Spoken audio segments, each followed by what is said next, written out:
aqui, mas o importante é que a gente aproveite esse momento para poder interagir e rever alguns conceitos na área da biologia, na área da química, que são as ciências da natureza. Uma informação importante, em especial para os alunos do terceiro ano, que saiu na mídia nessa semana, é que quem fizesse o Enem e que tivesse alguma aprovação em cursos, né, cursos por meio do SISU, por meio do IFRN também, eles já concederiam a certificação do ensino médio. Então, até então, isso é algo meio que nos bastidores, mas que certamente isso irá acontecer. Então, mais um motivo para que a gente se empenhe, as pessoas inscritas no Enem, para ter um bom desempenho no Enem e, caso vier fazer o SISU e ter uma aprovação no curso desejado, é importante a gente perceber que vai ser validado. É algo importante. Para a gente não desistir nesse momento e aproveitar o máximo possível de todas as informações. Infelizmente, não temos as aulas presenciais, mas vamos, de toda maneira, buscar novas informações em todas as mídias disponíveis, por meio de videoaulas, por meio do próprio celular, por meio de plataformas educacionais e assim por diante. Hoje, damos continuidade a esse projeto que o Zila está encabeçando, né, o Conexão Zila, com aulas todas as sextas-feiras. Repercutam essas aulas para os seus colegas também. E nós pedimos também a interação de vocês, né? E hoje, Ciências da Natureza, Química e Física, professor Rubenig Souza, eu, professor Eric, e passo agora a fala ao professor Rubenig, que vai ter as primeiras questões relacionadas à química. Então, boa tarde a todos, né? Como o professor Eric falou aí, é importante que vocês repliquem tudo que está acontecendo aqui nessas aulas, né? Que isso é importante para vocês, principalmente para vocês que estão buscando aí conhecimento para ter êxito na prova do Enem, que acontecerá provavelmente no final de janeiro, né? Se tudo andar conforme está previsto, as datas é no final de janeiro. Então, vamos lá para a primeira questão. A gente vai falar um pouco das questões, mas a gente vai abordar também alguns conceitos dentro dessas questões. A gente não vai só responder as questões. Beleza? Então, assim, lembrando que as questões do Enem, ela, na maioria das vezes, elas têm um texto gigantesco, né? Grande, gigantesco assim, grande, melhor falando, mas que também com o hábito de você fazer as questões, você acaba dominando essa prática de leitura e resolução. E outra coisa também é que as questões, elas podem vir agrupadas com outras disciplinas, ou seja, a gente vai ter questões aqui que é de química e biologia ao mesmo tempo. Você vai encontrar questões de biologia com física, química com física. Então, você vai ter essa dinâmica aí nas questões. Tudo bem?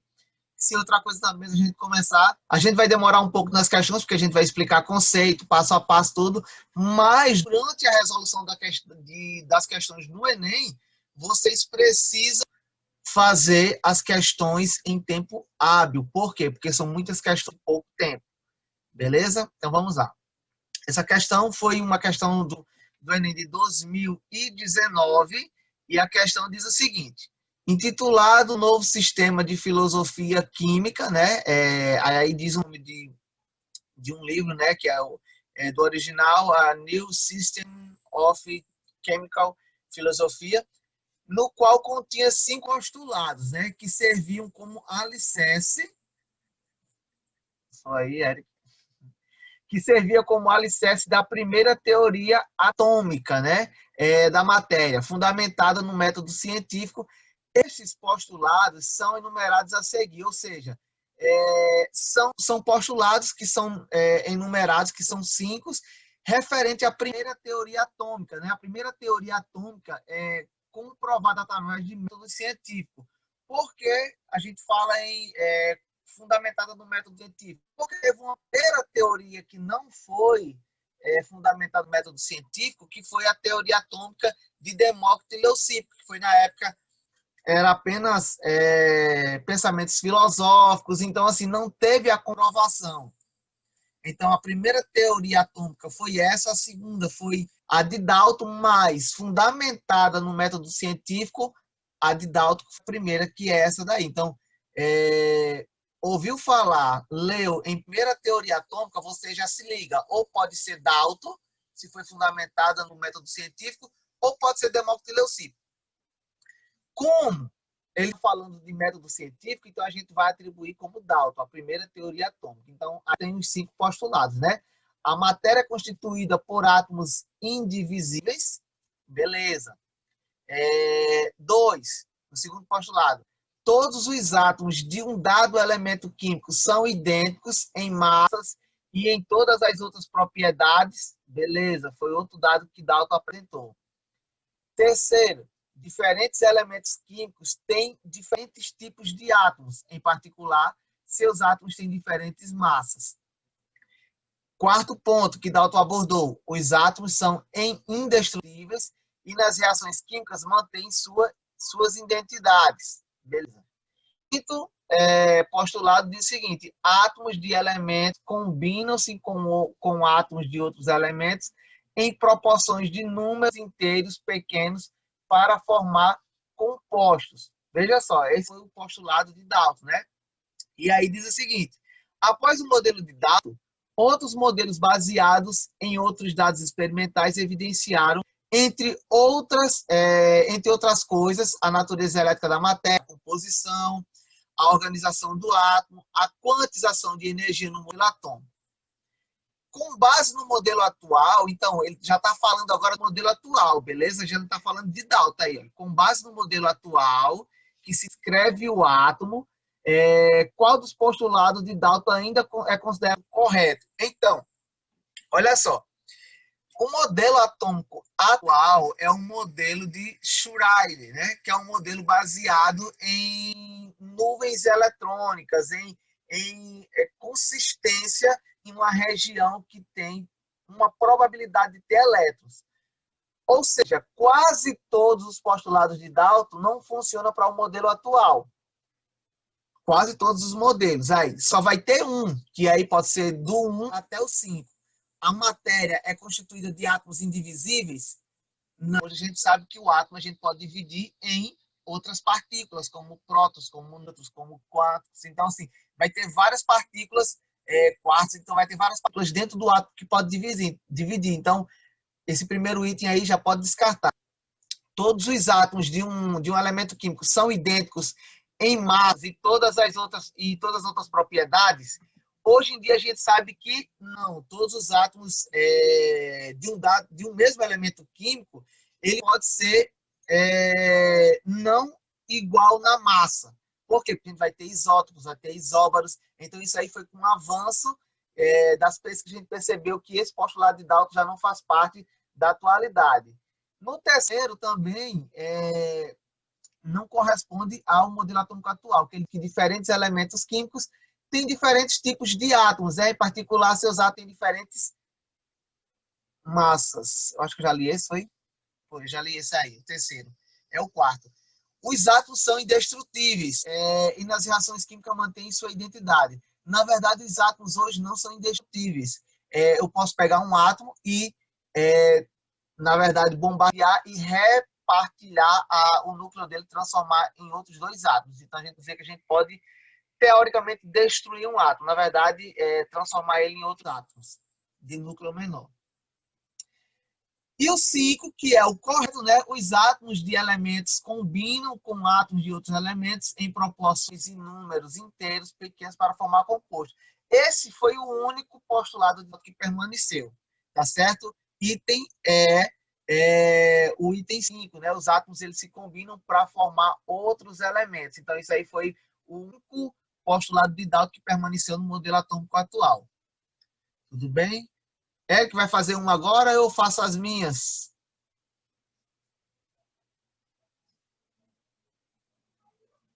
Você acha o que, Eric?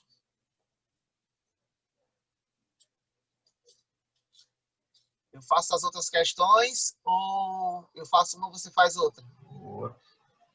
Estava mudo. Não, você pode fazer a questão 1, a questão 2 e a 3. Aí, a partir de então, é a de Pronto, biologia. então, Pode seguir. pronto, pode colocar a questão 2 aí. Se tiver dúvida, galera, vocês falam, a gente volta, não tem problema não, viu? Pode falar, não tem nenhum problema. Que a gente está aqui para responder e tirar as dúvidas de vocês. Então, a gente tem essa segunda questão, que também foi do Enem de 2019. Um fator interessante é que o Enem, geralmente, ele não costuma repetir temas, né? Temas bem específicos. Mas no Enem de 2018 e 2019, repetiu o tema, por exemplo, lei de réis, né? E poderia abordar qualquer dentro da termoquímica. Mas ela abordou lei de réis dentro da termoquímica 2 vezes seguida, né? Algo que pegou todo mundo de surpresa. Por isso você tem que estar preparado para qualquer conteúdo, de qualquer disciplina. Essa história de, provavelmente cai esse tema é mais extensa, a probabilidade. Mas você vai ter que estar preparado para todos os temas. Então, vamos lá. Nessa questão 2, diz o seguinte, né? O odor que permanece nas mãos após o quê? O contato com o alho pode ser eliminado pela alteração de um sabonete de aço inoxidável, né? Constituído de aço inox, né? Mais crômio e níquel. O sabonete é constituído desses compostos aí. A principal vantagem desse sabonete é que ele não se desgasta com o uso. Ou seja, ele não se desgasta, a gente diz que ele não é tipo consumido, né? Quando a gente fala que ele não é consumido, a gente já se lembra de um conteúdozinho lá da cinética química. O que é que a gente coloca em uma reação química? Porque aí, se eu estou usando um sabonete para tirar o odor, eu estou fazendo uma reação química acontecer. Até porque na própria questão já diz, considere que a principal substância responsável pelo odor do alho é a estrutura 1, que é a alicina, né? E que para o odor ser eliminado, ela vai ter que ser transformada na estrutura 2, então vai ter uma reação química. Então percebe que a reação 1, a substância 1 se transforma nessa substância 2, a estrutura 1 se transforma na estrutura 2. Então, se eu tenho um sabonete e esse sabonete interage com essa estrutura, retira o odor e esse sabonete não é gastado, o único material que você coloca numa reação química e ele não é consumido é o catalisador.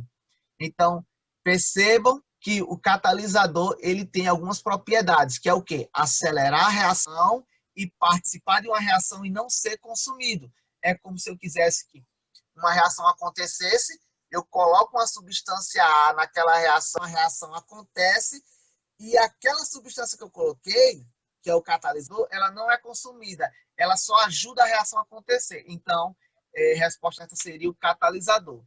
Beleza? Lembre-se, quando fala que uma substância não é consumida, não participa da reação, mas no final ela vai estar lá do mesmo jeito, lembre-se de catalisador. Se você leu uma questão e fala em acelerar a reação, o processo, lembre-se de catalisador. Beleza? Vamos para a próxima. Tem alguma dúvida, galera? Vocês perguntem aí, tá certo? Pode ficar à vontade.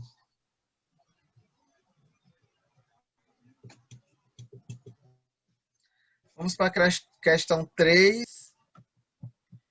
Questão 3, que é uma questão que vai falar sobre geometria molecular, né? É um assunto que pouco cai no Enem, porém, quando cai, você tem que ter conhecimento, né? Você tem que ter conhecimento. E aí essa questão do Enem de 2018, diz o seguinte: o grafeno é uma forma alotrópica do carbono. O que é alotropia? Alotropia é quando um elemento químico ou um grupo de elementos químicos se combinam com estruturas diferentes. Por exemplo, o carbono ele é muito comum em fazer estruturas diferentes. A gente tem o grafeno, a gente tem o carbono diamante. Então, a gente tem o carbono ligado estruturalmente diferente, formando compostos diferentes. Então, a gente tem, eu acho que uns 6 compostos só no formato diferente que o carbono se combina. Então, a alotropia é isso, é o formato que esses elementos se combinam para formar estrutura diferente. Beleza? Então, vamos retomar a questão. O grafeno é uma forma alotrópica do carbono, constituído por uma folha planar, como vocês estão vendo aí, tá certo? Que é um arranjo bidimensional, de átomos de carbono compactados e com espessura de apenas um átomo, né, de carbono. Ou seja, você vê aí que esses pontinhos, essas bolinhas, são átomos de carbono. E aí os carbonos eles estão ligados uns aos outros. Beleza? Na sua estrutura hexagonal, como vocês estão vendo aí, a questão pede o seguinte: os átomos de carbono possuem hibridização. E aí os átomos de carbono ele pode ter 3 tipos de hibridização, que é a SP, SP2 e SP3. Tá certo? Eric, coloca aí, por favor, tira o compartilhamento de tela, colocar na minha câmera aqui, só para eu poder fazer aqui no quadro os tipos de hibridização. Quem puder focar, colocar na minha câmera aí, vocês vão poder visualizar os tipos de hibridação, tá certo? E essa hibridação, deixa eu botar aqui, pronto. Do carbono, não. O carbono, na verdade, ele pode ter ele pode ter 4 ligações, mas ele pode ter 3 hibridizações e 4 formas de se ligar diferente a outros átomos. Por exemplo, o carbono ele pode fazer 4 ligações, como eu falei para vocês, pode fazer 4 ligações simples, ele pode fazer 2 ligações simples e uma ligação dupla, ele pode fazer 2 ligações duplas, ou ele pode fazer uma ligação tripla e uma ligação simples. Esses são os tipos de arranjo que o átomo de carbono pode apresentar numa estrutura. Lembrando, ele nunca vai poder fazer mais do que 4. Quer dizer, isso no ensino médio. Quando você chegar no ensino superior, se você for fazer farmácia, se você for fazer engenharia química, ou qualquer tipo de outra engenharia, ou química, enfim, ele vai dizer, o carbono vai fazer mais de 4 ligações. Mas para o ensino médio, a gente vai considerar quando só faz 4 ligações, tá certo? Porque aí, quando ele faz mais de 4 ligações, é uma estrutura mais complexa e a gente não vai entrar em detalhes. Vamos considerar que o carbono faz 4 ligações. Nem mais, nem menos. Galera, a ligação simples a gente vai chamar de ligação sigma. Vou fazer aqui de caneta vermelha. Toda ligação simples a gente chama de ligação sigma. É só a maneira de chamar, tá certo? Então, sigma, esse aqui, olha. Não tá bonito não, mas é isso aqui, sigma. E também tem a ligação pi, ou seja, toda ligação de carbono vai ser um sigma e o restante pi. Então, aqui, olha, eu tenho uma ligação dupla, uma sigma e a outra é pi. Aqui eu tenho 2 ligações duplas. Uma é sigma e a outra pi aqui embaixo. Uma é sigma e a outra é pi. Sigma. E aqui, olha, uma é sigma, eu vou colocar aqui a do meio e vou colocar do pi, ou seja, sempre vai começar com uma sigma, o restante é pi. Isso aqui, esse caso, vem aqui. Quando a gente fala de hibridização, a gente fala em símbolos das ligações químicas. Porém, quando o átomo de carbono faz 4 tipos de ligações e essas 4 são simples, a gente diz que o tipo de hibridização é sp3. Tá certo? É sp3. E aí vem da distribuição eletrônica, né? sp3. Isso aqui é como se fosse assim, olha. P, P, P. Para não ficar sigma, desculpa, para não ficar o S e o P 3 vezes, a gente já coloca SP3 aqui. Ó. Aqui, eu tenho sp2. Então, sempre quando a gente vai ter uma ligação dupla e duas simples, a gente tem sp2. E quando a gente tem o carbono linear, a gente tem sp. Então, isso aqui é atribuído ao tipo de ligação que o carbono faz. Eu vou apagar só esse monte de sigma e pi para que vocês possam visualizar a geometria que cada carbono vai assumir. Porque aí vai ficar melhor de vocês visualizarem, tá certo? Olha só. Aqui o carbono ele é tetraédrico, aqui ele é trigonal plana, aqui é linear. Então, aqui eu tenho geometria tetraédrico. Aqui eu tenho trigonal plana. E aqui eu tenho linear para as duas. Onde o ângulo de ligação aqui, olha, é 180 graus, tá certo? 180 graus. Aqui é 120 graus. E aqui, claro que não vai ser 90, porque não é numa estrutura plana assim. O traédrico ele tem em média, eu acho que 104 a 105 graus aqui. Então, eu tenho SP3, SP2 e SP. Olhando para a estrutura, agora, Eric, coloca aí, por favor, a questão. Olhando para a estrutura que a gente tem dessa figura, se cada pontinho daquele é carbono, né? Coloca aí, enquanto ele coloca, vou só fazer aqui. Se cada pontinho é carbono, olha, perceba que o átomo de carbono ele está com trigonal plano, ou seja, olha, ele está fazendo aqui onde esses ângulos aqui é de 120. Então, perceba que cada pontinho desse é um carbono. Então, qual é a geometria que o carbono vai assumir aí? O carbono ele vai assumir a geometria trigonal plana, né? Trigonal plana, que é esse trigonal planar. E aí, o carbono, a hibridização é sp2, como a gente viu agora há pouco. Então, resposta certa é a letra B. Tá certo? Veja que uma questão a gente pode estar abordando vários conceitos diferentes. Então, é importante que você domine esses conceitos. Por quê? Porque se cair uma questão, claro, que talvez agora em 2020 não vai cair uma de hibridização, mas cair uma só de geometria envolvendo outro tipo de estrutura, né? Então, galera, é isso. Quem tem dúvida, coloca aí no chat. Daqui para o final a gente vai respondendo, tá certo? E daqui a pouco eu volto para responder mais questões com o professor Eric. Eric agora vai fazer algumas de biologia.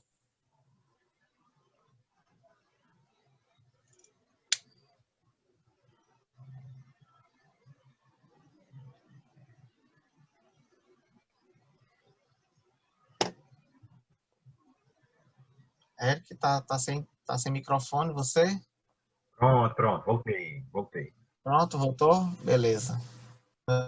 Voltei. Pronto. Agora vamos dar continuidade às questões. Questão número 4. Lembrando a vocês que as questões de ciências naturais nem sempre estão discriminadas como química, física e biologia. A essência da questão pode envolver química, física e biologia. Por isso que é uma prova só, ciências da natureza.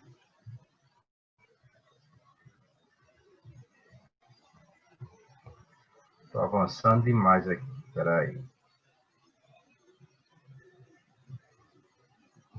Pronto. Agora sim. Pronto, escolhi questões de Enem mais antigos, já numa expectativa de se repetir algum tipo de abordagem agora no Enem de 2021.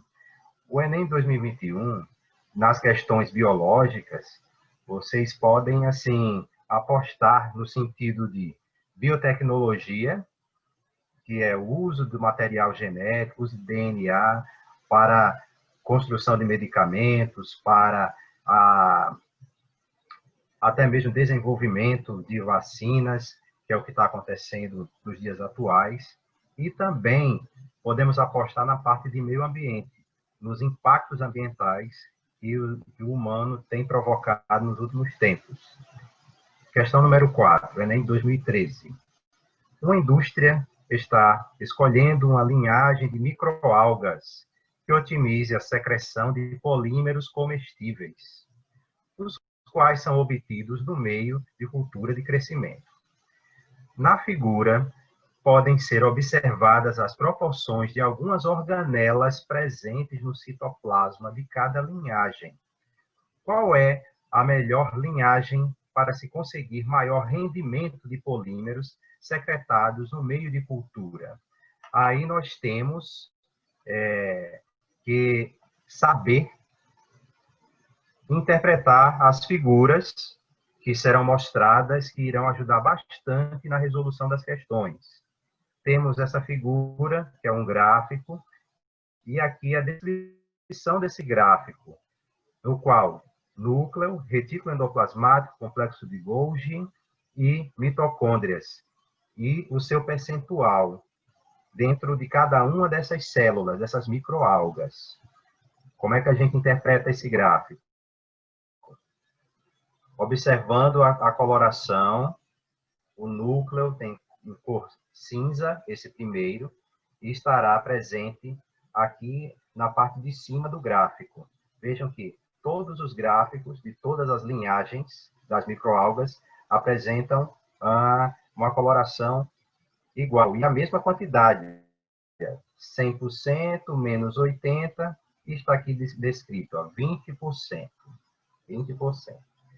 Já as outras organelas têm uma variação em termos de quantidade, em termos percentuais, em cada uma das linhagens.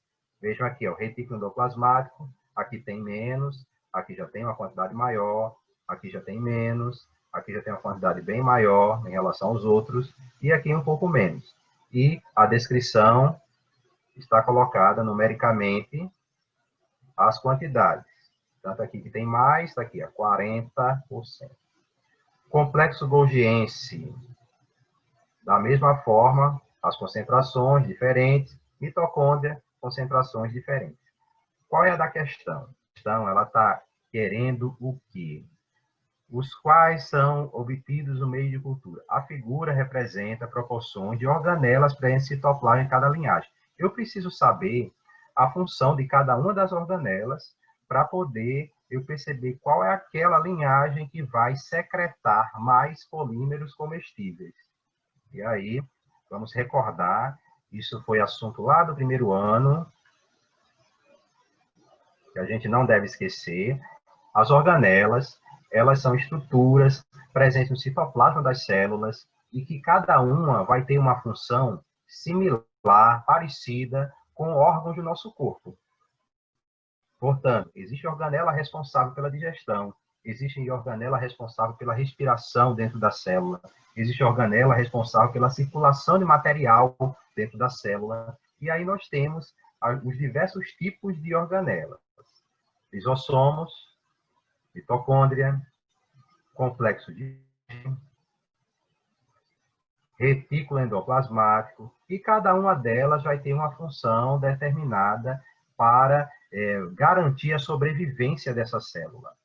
Temos o núcleo também, que em algumas literaturas considera-se como organela, que até mesmo está descrito na própria questão. Para facilitar a nossa abordagem, as funções de organelas, as mitocôndrias têm a ver com energia, respiração celular, que na verdade o quê? É a obtenção do alimento e a quebra desse material para liberação de energia para fazer as atividades vitais dessa célula. A mitocôndria vai fazer isso, com o consumo de oxigênio no processo. Retículo endoplasmático rugoso transporta substância dentro da célula e produz proteínas. Portanto, rugoso apresenta ribossomos. Os ribossomos produzem proteína. Retículo endoplasmático liso transporta substâncias dentro da célula e produz lipídios. Aí tem a ver com os óleos e as gorduras. Complexo de Golgi empacota as substâncias produzidas pela célula e é responsável pela secreção celular, por expulsar os materiais que a célula produz. O complexo de Golgi vai para o centríolo participa da divisão celular, lisossomos da digestão intracelular, peroxissomos tem a ver com a produção de água oxigenada, é um mecanismo de defesa. Cloroplasto realiza a fotossíntese lá nas plantas, na célula. E os vacúolos apresenta como função a reserva de materiais dentro da célula.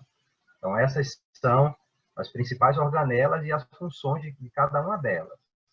Lembrando que as organelas estão presentes tanto na célula animal como na célula vegetal. Existem algumas exclusivas, como, por exemplo, na célula vegetal existe o cloroplasto, que é exclusivo de célula vegetal. Na célula animal não vai ter cloroplasto. Voltando à questão, uma indústria está escolhendo a linhagem de microalgas que otimize a secreção de polímeros comestíveis.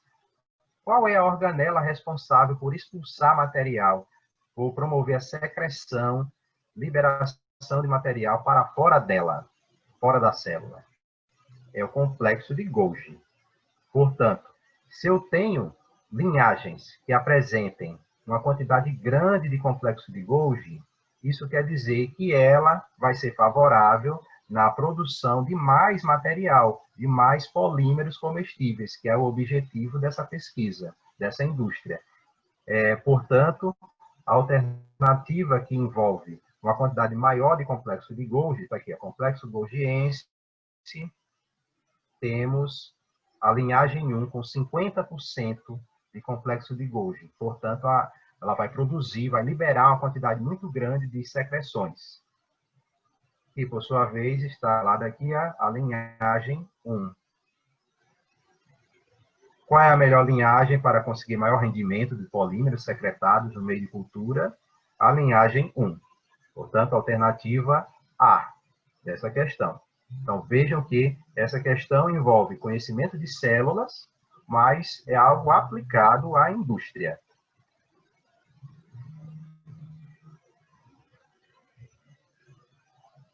Já a questão número 5, a segunda questão de biologia de hoje, tem a ver também com o Enem 2013 e fala sobre algo bem recorrente, que a gente fala em sala de aula e que a gente sempre ouve na mídia, questão de DNA, de teste de paternidade, como é que é feito esses exames de DNA. Então, vamos lá na questão. 5 casais alegavam ser os pais de um bebê. A confirmação da paternidade foi obtida pelo exame de DNA. O resultado do teste está esquematizado na figura, em que cada casal apresenta um padrão de 2 bandas de DNA. Faixas, uma para cada suposto pai e outra para a suposta mãe, comparadas à do bebê. Que casal pode ser considerado como pais biológicos do bebê? Aí nós 5 casais e essas faixas nós chamamos de bandas de cada indivíduo. E aqui as faixas, a banda do bebê. Vejam que essas partes pretas representam o material genético que foi coletado e que ele se distribuiu no exame dessa forma no bebê. E no suposto pai, na suposta mãe do primeiro casal, e assim por diante. Nós fazemos uma comparação entre as bandas do bebê com o casal, para saber realmente qual deles pode ser o pai dessa criança. Antes da gente responder essa questão mesmo, vamos falar um pouquinho sobre esse DNA. O que é o DNA? DNA é uma molécula que ela é responsável pelas informações genéticas, pela produção, né, de proteína, ela controla as atividades dentro da célula em termos de produção de proteína, e a molécula DNA está presente em praticamente todos os organismos vivos. Temos uma exceção, né, a transição de vírus, os retrovírus, mas existe ainda uma contestação em termos de até que ponto o vírus ele é considerado um ser vivo. Portanto, todos os seres vivos dentre a presença de núcleo, contém essa informação genética, esse DNA. Bactérias não têm núcleo, mas também tem DNA. Então, voltando aqui, o DNA, ele está dentro do núcleo das células eucariontes, no caso, nossas células são eucariontes, e contém genes. Esses genes é que, quando expressos, eles servirão para a construção e a manutenção das atividades dentro da célula. O DNA é uma fita dupla, formada de nucleotídeos, que são aquelas letrinhas, adenina, guanina, citosina e timina. E quando esse DNA ele é compactado, cada vez mais organizado dentro do núcleo da célula, em processo da divisão celular, ele vai ser visualizado como um cromossomo. Portanto, aqui o cromossomo é um DNA altamente compactado e que é visualizado apenas em momentos que a célula pretende se dividir, está prestes a se dividir.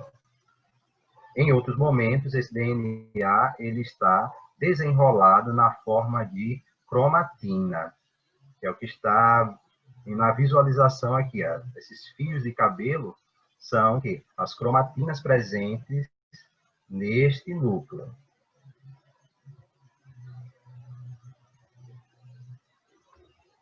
Quando os cromossomos eles são visualizados, nós podemos determinar o que a gente chama de cariótipo, que é fazer a quantificação, né, contar quantos cromossomos tem, o formato deles e o tamanho deles. Isso vai ser espécie específico. Cada espécie vai ter um cariótipo diferente. No caso do cariótipo humano, nós temos uma contagem de cromossomos de 46 cromossomos.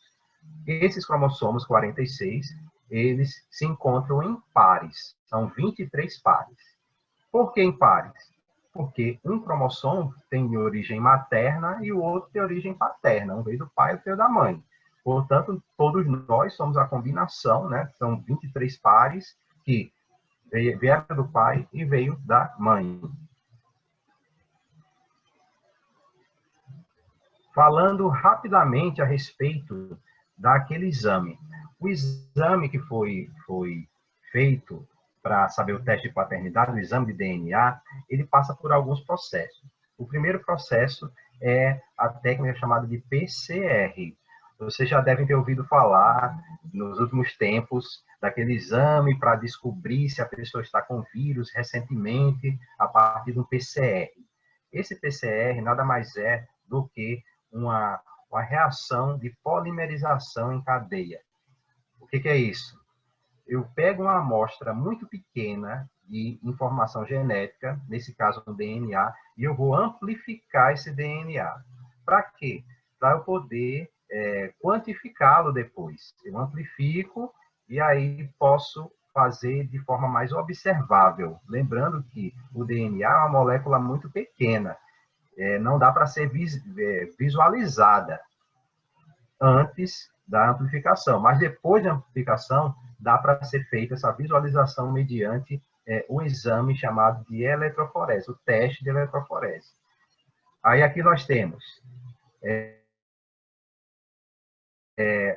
o meio no qual vai correr esse material que foi amplificado, polimerização, que é realmente o processo de agregação, de utilização de corantes, e após a colocação desse corante, coloca as amostras nas bandas, que será revelada na sequência. Então, coloca-se nesse equipamento uma câmara de eletroforese e amostras de cada paciente ou de cada indivíduo nessas bandas e liga a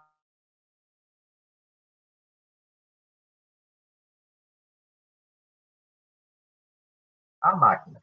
Essa máquina, ela tem cargas, polaridade.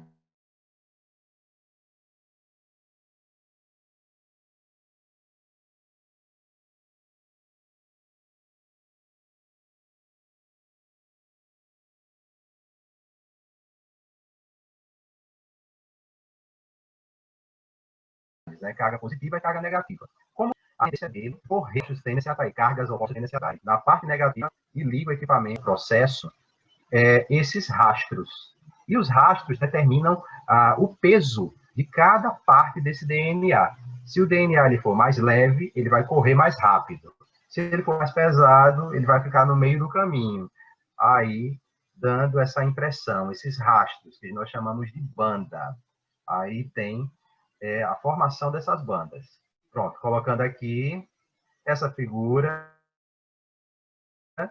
que na verdade é o equipamento de eletroforese. Coloca-se o gel aqui, as amostras, liga e ele vai fazer esse rastro. E quando é revelado, aparece com essa informação, com essa forma de visualizar. Certo? Essa forma, ela será exclusiva para cada indivíduo. Cada indivíduo vai ter uma corrida eletroforética, esse rastro diferente. Cada um vai ter diferente. E único.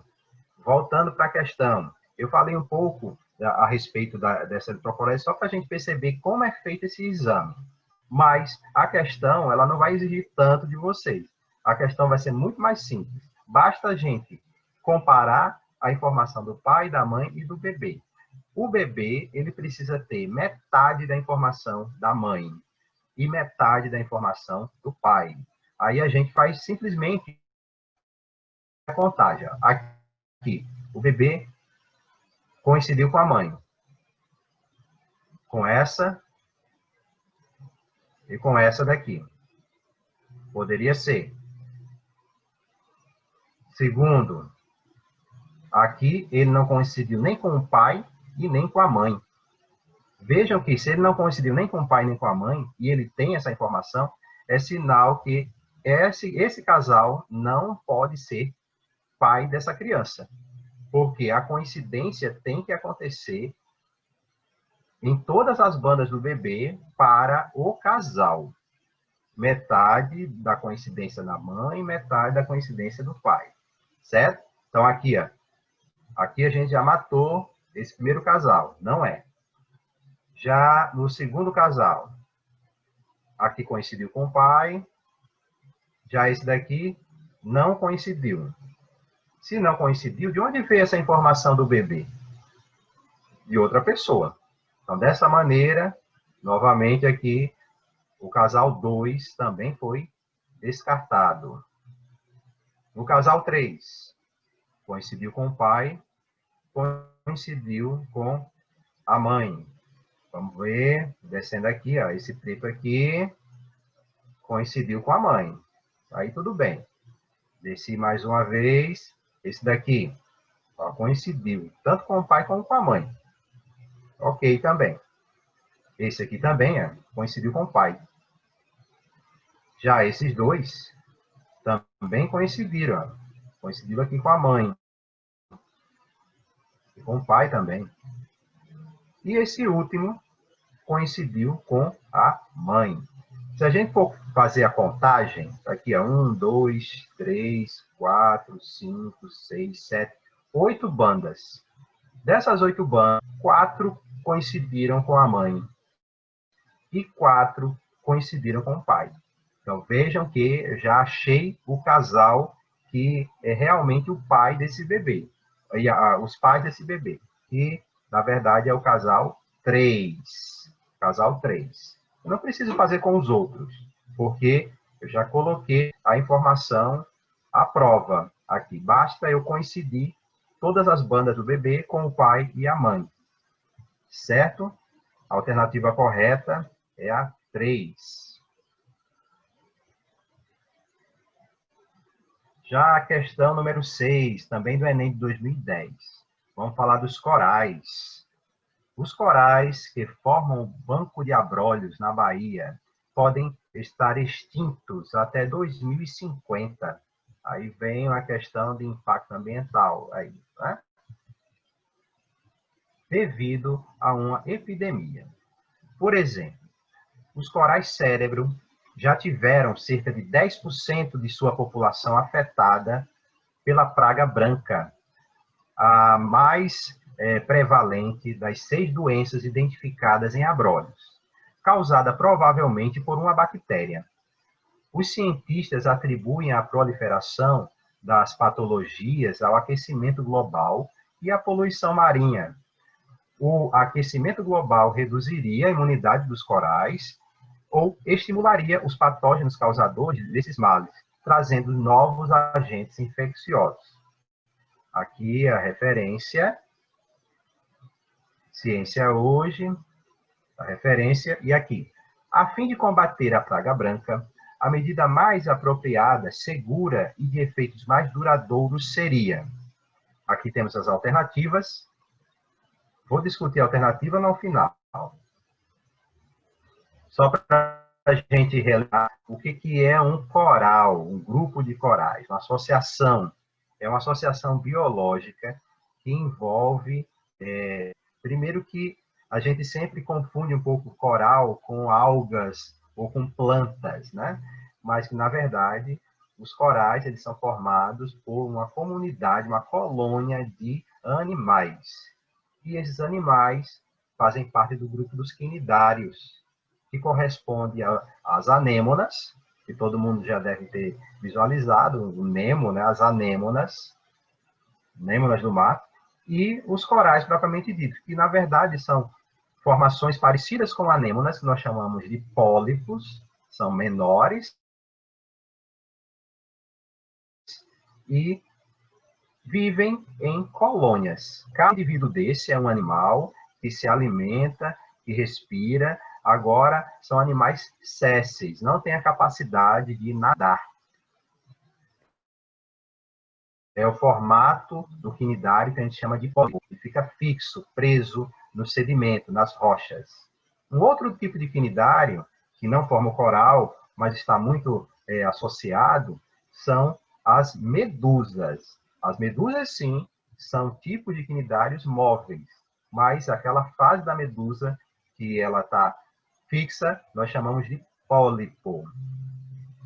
Vejam que o coral ele apresenta uma grande variação de cores, de tamanhos e de beleza também, né?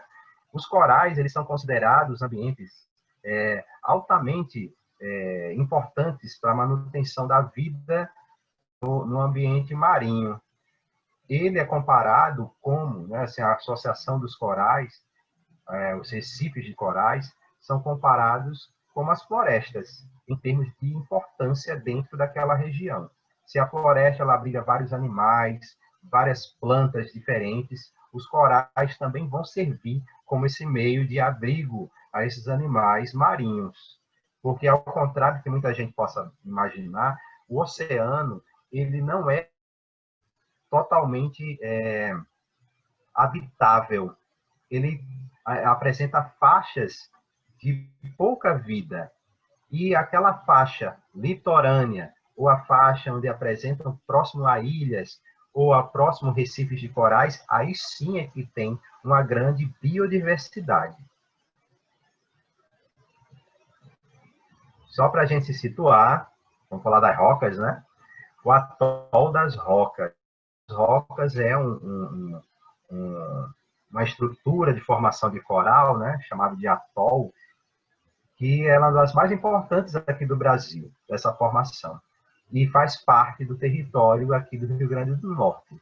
Então, temos o atol das rocas, temos também os parrachos de Maracajaú, também são formações de recifes de coral, e outras formações espalhadas em parques nacionais, né, assim, voltados à conservação, espalhados em toda a região Nordeste. Nas regiões Sudeste e Sul, a ocorrência de corais é bem reduzida, porque a água já se torna mais fria. Um fenômeno importante que está acontecendo nos dias de hoje, que está sendo atribuído também ao aquecimento global, é o embranquecimento dos corais.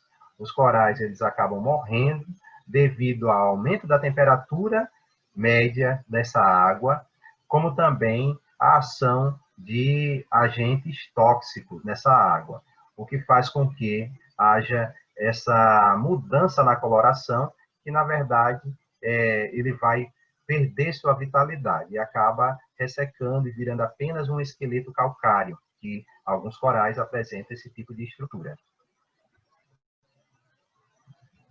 Voltando à questão, a fim de combater a praga branca, a medida mais apropriada, segura e de efeitos duradouros seria aplicar antibióticos na água litorânea de abrolhos. Olha só, aplicar antibiótico, matar bactérias lá.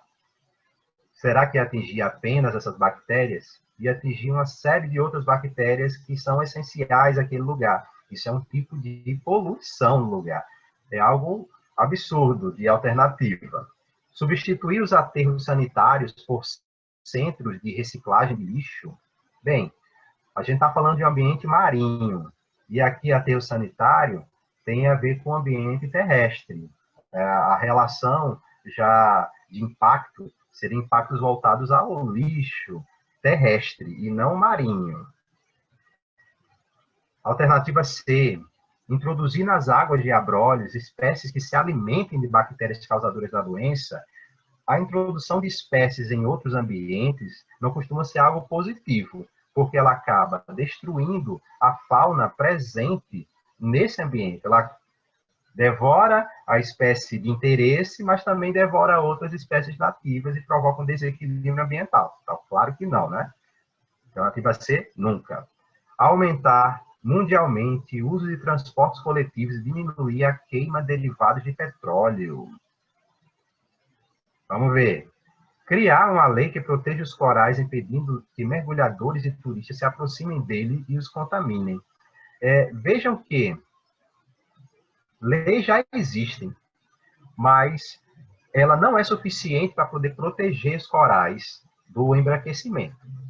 Nesse caso, a alternativa dentre as 5, a mais abrangente, que tem a ver com aquecimento global, é a alternativa D, aumentar mundialmente o uso de transportes coletivos e diminuir a queima de derivados de petróleo, que, por sua vez, vai diminuir a emissão de gases de efeito estufa, que, por sua vez, vai retardar o processo desse aquecimento global e dar condições, em algum momento, desses corais se recuperarem desse tipo de impacto provocado pelo aquecimento global. Então, vejam que, dentre a alternativa, a letra D, ela é a mais... O Benigno está por aí? Opa! Pronto. Agora a gente vai começar a discutir questões que são comuns à química e à física. Essas questões, elas envolvem o meio ambiente, mas também envolvem os fenômenos químicos. Eu vou fazer a leitura dela e aí a gente vai discutir essa questão, certo? O aquecimento global, a gente já estava falando sobre ele, né? Ocasionado pelo aumento do efeito estufa, tem como uma das suas causas, a disponibilização acelerada de átomos de carbono para a atmosfera.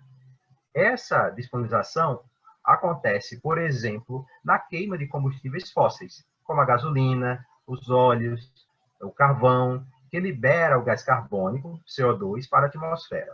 Por outro lado, a produção de metano, CH4, outro gás causador de efeito estufa, está associado à pecuária e à degradação da matéria orgânica em aterros sanitários. Apesar dos problemas causados pela disponibilização acelerada dos gases citados, eles são imprescindíveis à vida na Terra e importantes para a manutenção do equilíbrio ecológico. Por quê? Por exemplo, aí aqui estão as alternativas. É interessante a gente saber a função de fotossíntese, a função do gás carbônico na fotossíntese, esse tipo de abordagem. Eu vou, antes de chegar na questão, junto com o Rubenig, para a gente discutir esse efeito estufa. O que é isso? É positivo, é negativo? E aí, Rubenig, vamos lá? Vamos sim, até porque, Eric, geralmente as pessoas associam o CO2, né, que é o gás carbônico, como um vilão, né? Associa como um vilão. E, na verdade, a gente tem que entender que ele é necessário, mas tem aquelas condições que ele é necessário e as condições que ele acaba extrapolando, né?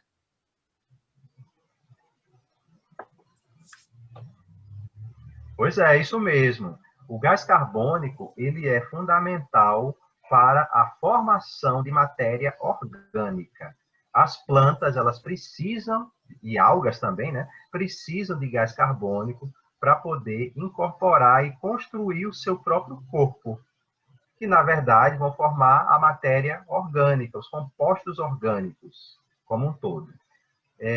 O grande problema dessa emissão desordenada ou acelerada desse gás carbônico é que ele vai segurar por mais tempo o calor aqui na nossa atmosfera. Se eu tenho uma concentração de gás carbônico maior, a tendência é dele segurar mais tempo esse calor na atmosfera, gerando o aumento da temperatura média do planeta. Aí nós temos a formação desse aquecimento global, mas lembrando que o efeito estufa, ele é fundamental para a nossa vida, ele precisa acontecer, mas a liberação de gás carbônico em grande quantidade com a queima de combustível fóssil, isso sim é um grande problema da humanidade, é um grande problema dessa Terra nesses últimos séculos, em especial nos 2 últimos séculos, onde houve a industrialização, onde houve a produção exagerada desse gás, a liberação exagerada nesse gás da atmosfera. Certo?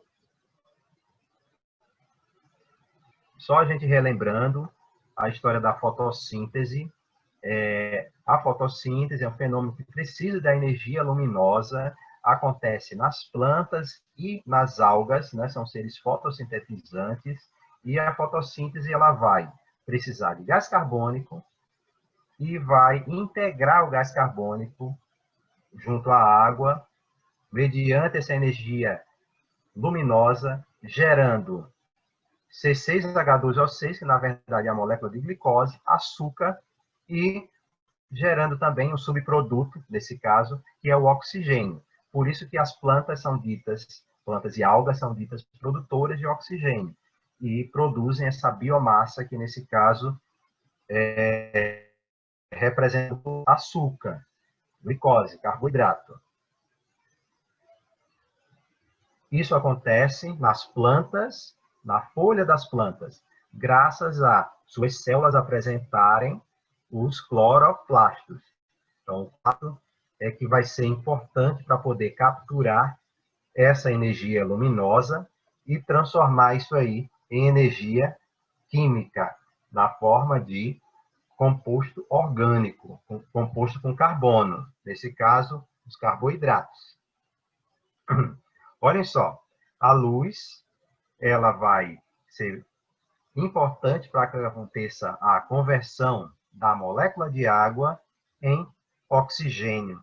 E essa molécula de água em oxigênio, a diferença aqui é que liberou hidrogênios.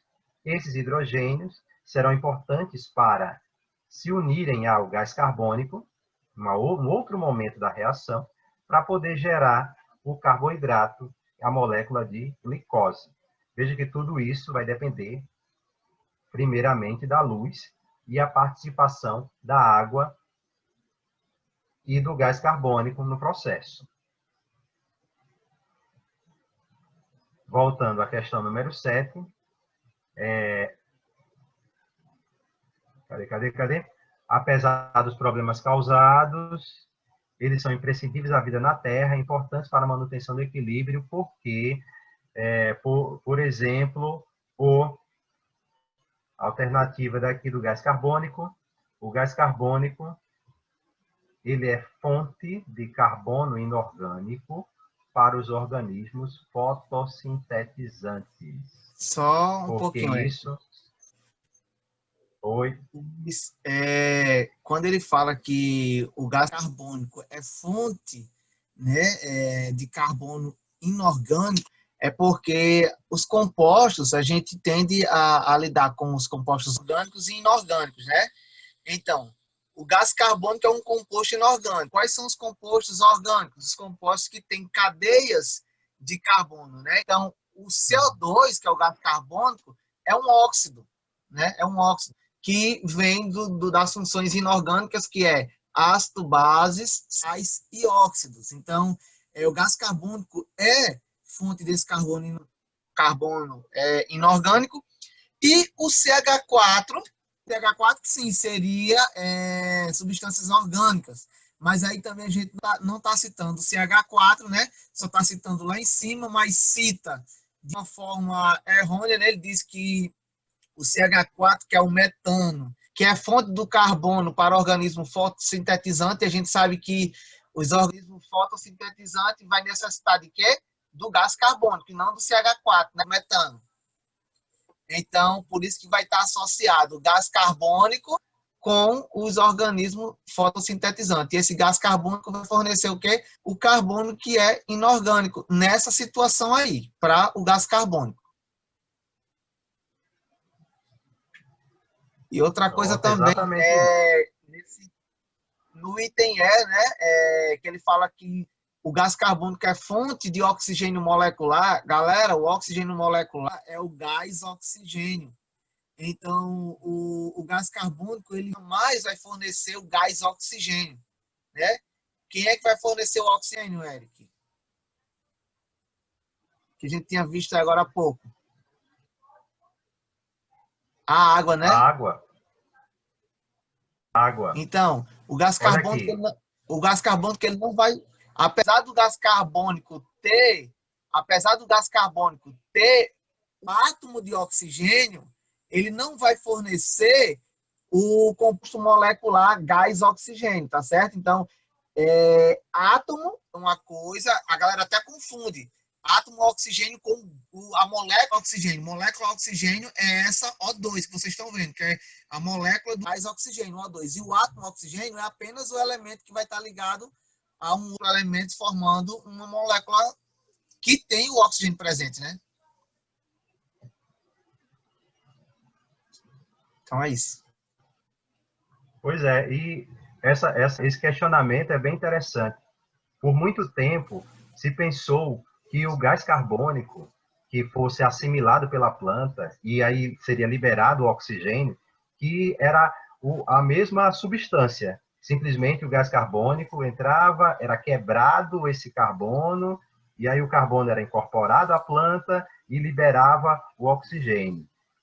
Com o avançar das pesquisas, do conhecimento sobre a fotossíntese, percebeu-se que esse gás carbônico ele está presente nas moléculas orgânicas, né, assim, no segundo nível, né, na fotossíntese, no final da fotossíntese, e esse oxigênio ele teria vindo da água que foi utilizada pela planta, que foi dissociada, quebrada, e a partir da própria molécula de água é que foi liberado esse oxigênio para dar condição dos hidrogênios participarem da formação dos carboidratos. Então, só um complemento aí, que teve uma questão no Enem também, um tempo desse, e muita gente errou, que a questão dizia o seguinte: como um organismo que está na água, um organismo aquático, ele vai sofrer por falta de oxigênio se a água tem oxigênio? Olha a questão, né? Colocando o aluno, encurralando o aluno. Então, o aluno tem que ter essa percepção de o que é átomo oxigênio e o que é gás oxigênio, né? Gás oxigênio é a molécula de O2. E o átomo oxigênio é o átomo lá, da molécula de água tem um oxigênio e 2 hidrogênios. Então, quer dizer que ali tem o átomo oxigênio. E não quer dizer que tem o gás oxigênio ali. Então, botou o aluno contra a parede. Aí muita gente errou porque pensou que porque a água tinha o oxigênio, o átomo oxigênio, um animal marinho, uma espécie marinha não podia morrer por falta de oxigênio devido à molécula de água ter o átomo de oxigênio. Pois é, aí a gente tem que entender os conceitos de fotossíntese e os conceitos de respiração. E ainda de molécula e átomo, né? Saber diferenciar. O que é uma molécula, o que é o átomo, exatamente. Isso mesmo. Pronto. Vamos para a próxima. Pronto, questão número 8. Essa daqui é bem na área de química mesmo. É bem na área de química. Pronto, Deixa eu começar logo com ela. certo? Eu leio? Eu, eu começo, tu pega a questão 9. Certo. Então vamos lá. Essa questão do Enem 2010, né, fala o seguinte: alguns fatores podem alterar a rapidez das reações químicas. A seguir, destacam-se 3 exemplos no contexto de preparação e da conservação de alimentos. Né? O primeiro diz o seguinte: a maioria dos produtos alimentícios se conserva por muito mais tempo, né, quando submetidos à refrigeração.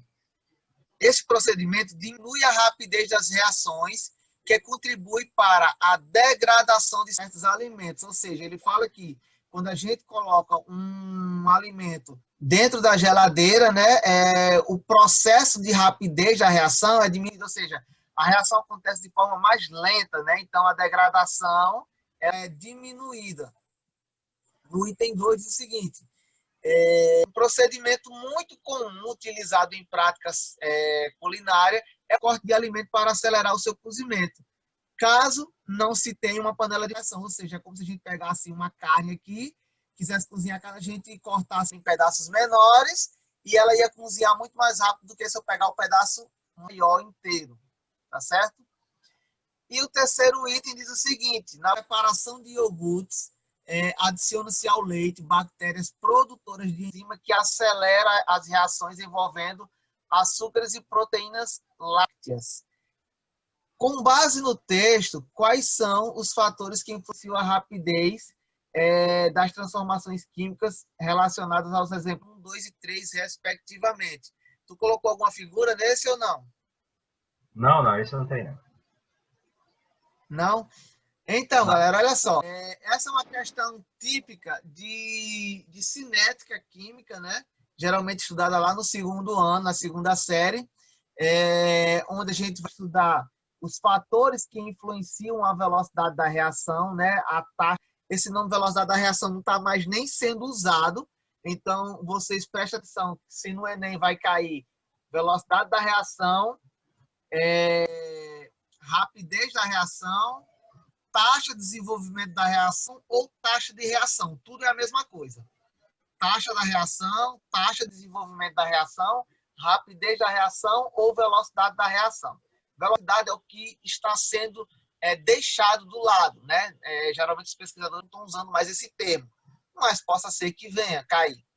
Então, quando a gente coloca um alimento na geladeira, né, a gente está diminuindo a temperatura daquele alimento, a gente está fazendo com que as partículas daquele alimento se movimentem de forma menor, no caso, né? Ou seja, ele tem uma certa movimentação, as partículas, e quando eu coloco na geladeira, diminua a energia, né, do alimento em si, as partículas eles se movimentam menos. Então, se movimentam menos, então quer dizer que como é que eu posso dizer, os choques entre as moléculas vai ser menores, né? Se os choques serão menores, a probabilidade de ter reação vai ser menor ainda. Então, por isso que a gente diminui. A gente tem a geladeira em casa, não é só para gelar as coisas, e sim, um dos fatores é a gente diminuir o processo de rapidez da reação, a gente desacelerar essa reação, tá certo? Que é uma reação de degradação do alimento, que acontece naturalmente. O alimento ele se decompõe.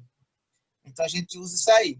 Então, isso está envolvendo temperatura. Então, a gente já vai eliminar aí 2 itens, o B e o D, que começa com superfície de contato. Então, a gente fica só com letra A, letra C e letra E. Na segunda, diz o seguinte: um procedimento muito utilizado na prática culinária é o corte, né? Galera, quando você ouvir falar que ele está cortando algo, diminuindo algo, pulverizando, quebrando em vários pedaços, então a gente vai estar falando de superfície de contato, a gente está aumentando a superfície de contato. Eric, tem como projetar aqui no quadro, só para eu fazer aqui um exemplo para a galera, rapidinho.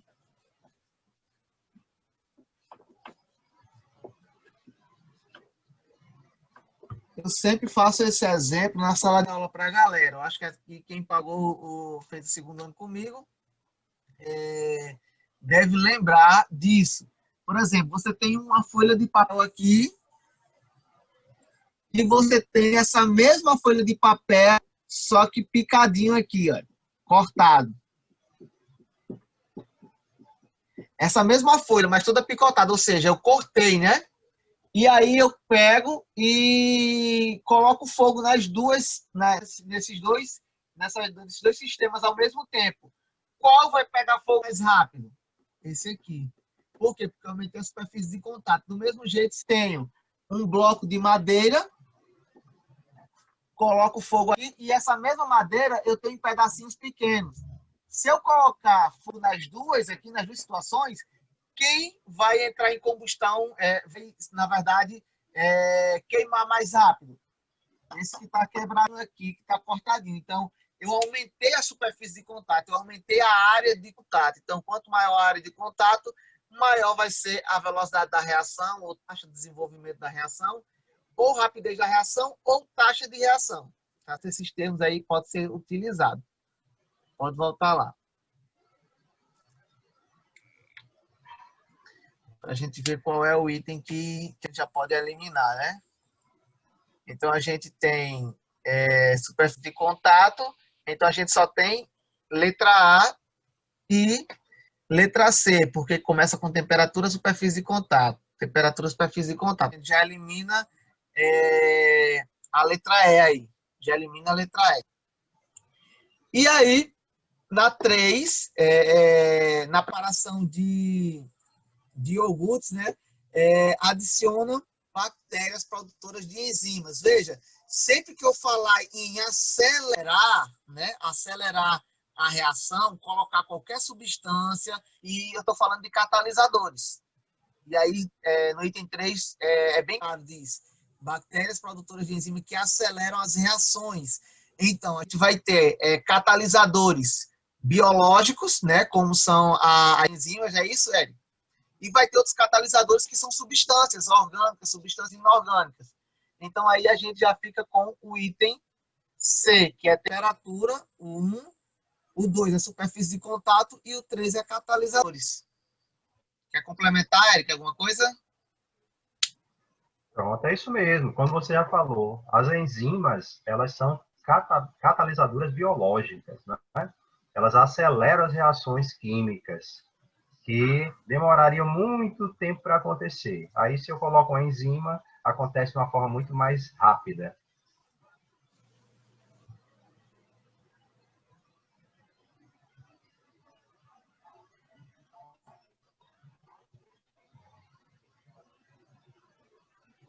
Pronto, agora a gente vai para a nossa última questão de hoje, que também vai falar um pouquinho sobre questões que envolvem química e envolvem biologia. Está me ouvindo bem? Sim. Certo. Então vamos fazer a leitura aqui. Um agricultor, buscando o aumento da produtividade de sua lavoura, utilizou o adubo NPK, nitrogênio, fósforo e potássio, com alto teor de sais minerais. A irrigação dessa lavoura é feita por canais que são desviados de um rio que abastece os canais, devido à contaminação das águas pelo excesso de adubo usado pelo agricultor. Esse processo biológico, que pode ter sido provocado na água do rio pelo uso do adubo NPK. Então, que processo a gente está falando? Que esse adubo pode ter provocado na água para admitir essa poluição. Aí aparecem algumas palavras que é interessante a gente discutir as suas definições. Lixiviação, acidificação, eutrofização, aquecimento, denitrificação. Então, vejam que são palavras que elas, se a gente for levar o pé da letra, a gente até pode imaginar o que significa. Lixiviação, processo em que ocorre a lavagem do solo e acaba disponibilizando os nutrientes para a água do rio. Acidificação, processo em que os sais se dissolvem na água do rio, formam ácidos. Eutrofização, ocasionada pelo aumento de fósforo e nitrogênio dissolvidos na água, que resulta na proliferação do fitoplâncton. Aquecimento, decorrente do aumento de sais dissolvidos na água do rio, que eleva a sua temperatura. Denitrificação, processo em que o excesso de nitrogênio chega ao rio, é disponibilizado para a atmosfera, prejudicando o desenvolvimento dos peixes. Vejam que aí eles deu uma misturada em alguns conceitos. Vamos trabalhar em cima de cada um desses conceitos para realmente encontrar o correto. Vamos lá. Cadê nós? A começar pela lixiviação.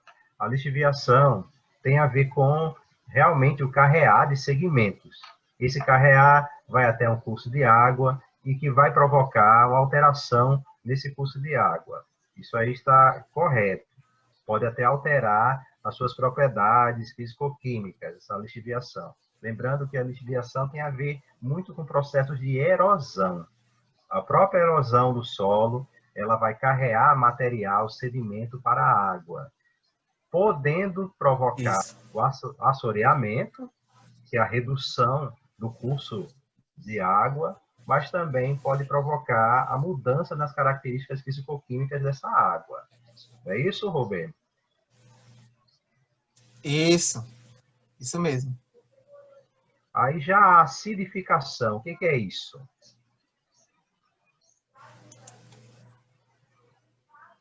Roberto?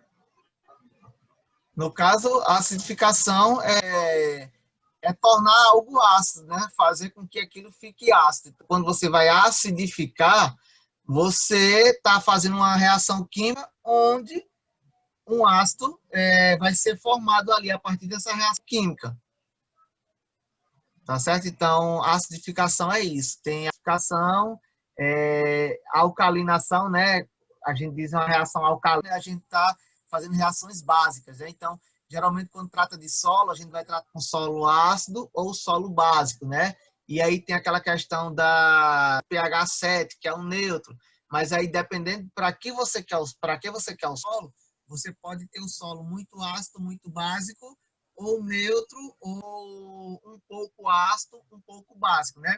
Mas para isso, para você aumentar a acidez de algo, ou você faz uma reação para ali o produto ser um ácido, ou você vai aumentar de acordo com o seu reagente, né? Tipo, quando você tem um solo, que aquele solo você quer deixar mais ácido, então você ou trabalha com ácido diretamente jogando, ou a própria reação provoca a formação de um ácido. E aí nós temos o nitrogênio, o potássio e o fósforo como elementos que não provocam essa acidificação, né? Isso mesmo. Temos outros agentes. Isso mesmo. Aí já a eutrofização tem a ver com o aumento na quantidade de substâncias nutritivas na água, que vai fazer com que as micróbias que já estão presentes naquele corpo de água tendam a se proliferar, a se multiplicar devido a esse excesso de nutrientes. E a proliferação exagerada dessas microalgas irá provocar uma respiração exagerada delas também, reduzindo a quantidade de oxigênio dissolvido na água, provocando a morte dos animais que dependem dessa oxigenação da água, como os peixes, crustáceos, e quebrando todo o ciclo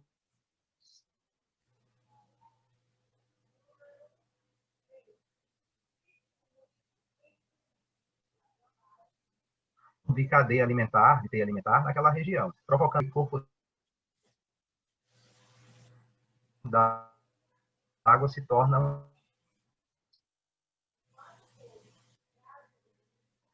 um corpo morto. Isso é com a deposição para a formação da fotossíntese dessas microalgas, como o nitrogênio, o potássio e o fósforo. Olha a relação lá da questão. Eric, Oi. e a própria questão, ela já dá uma deixa, né? A própria questão, ela diz o seguinte: utilizou adubo, né? E diz o adubo NPK, nitrogênio, fósforo e potássio, com alto teor de sais minerais, né? Mas já dá essa deixa, né? Usou um produto com alto teor, né? Alto Então aí teor, já se liga nessa dica aí. e também falou de biológico. Quais são os efeitos biológicos aí? Sim, sim, também. Não é porque a gente podia estar falando só efeitos físicos ou químicos, mas ele já colocou logo biológico, já, Físico já e, tem a pois é, participação de animais, de plantas, biológico. está acontecendo algum problema com É ele. esses detalhezinhos aí que o aluno ele pode, se ele não prestar atenção, ele vai olhar para a questão e vai dizer, mas pode, tem mais de uma certa, né? Tem mais de uma certa, porque se eu botar esse adubo pode causar isso, pode causar aquilo, mas ele quer saber o processo biológico, né? Exatamente. E aí a última alternativa, que fala a respeito do nitrogênio, a denitrificação, eu coloquei aqui esse esquema para a gente mostrar o ciclo do nitrogênio. O ciclo do nitrogênio, ele vem a partir do nitrogênio, gás, que acontece a fixação biológica, que pode, assim, bactérias nitrificantes, que, por sua vez, irá formar no solo depósitos de material nitrogenado, e aí temos a amônia, a aminas, o nitrito, o nitrato, são depósitos de nitrogênio presentes no solo e que as plantas vão assimilar esse material. Esse material também vai vir a partir da decomposição orgânica. Animais e plantas mortos também vão liberar materiais nitrogenados nesse solo e nessa água, não é? E em algumas situações, bactérias desnitrificantes irá consumir esse material de nitrato e transformá-lo em gás, que passará para a atmosfera na forma de nitrogênio novamente. Então, veja que isso aqui é um ciclo do nitrogênio. Só para a gente não deixar em branco essa parte. Portanto, que processo biológico pode ter sido provocado na água do rio pelo uso do adubo NPK? A eutrofização, ocasionada pelo aumento de fósforo e nitrogênio dissolvidos na água, que resulta na proliferação de fitoplâncton, que são as microalgas que vai interferir em toda a oxigenação desse corpo d'água, desse rio, provocando morte naquela região onde se tem uma grande quantidade dessas microalgas. Certo? Pronto, então matamos a questão. A alternativa foi a letra C. Sim. Pronto. Como a gente combinou para fazer essa atividade em 1 hora e meia, tivemos já esse tempo, já passamos de 1 hora e meia, vamos finalizar a nossa atividade de hoje. O Benig.